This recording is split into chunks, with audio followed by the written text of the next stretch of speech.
Siguro, kahit hindi ka pa nakapag-apply ng para sa heavy commercial vehicles, nagmamaneho ka na, no? Opo. O, mag-review tayo, ha?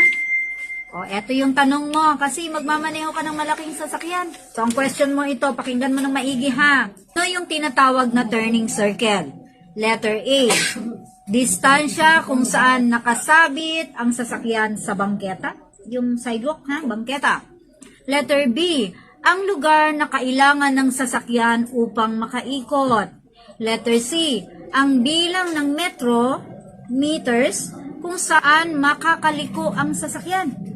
And letter D, dami ng ikot ng manibela sa pagitan ng bawat lock. Okay, bago ka sumagot, shoutout po muna kay Yona Cesar ng Davao City, kay Ogie Arceo ng Atimonan, Quezon, at kay Dante Adana Inco. Ano yung sagot? Letter B. So, ang lugar na kailangan ng sasakyan upang makaikot. Napansin mo yun, minsan mag-backing tayo, tas short. Pag atras mo, ay, short. Kabig ka na naman para magkasya ka. Dapat estimated natin at malalaman natin kung kaya nating umikot doon or kaya nating mag-backing doon sa lugar.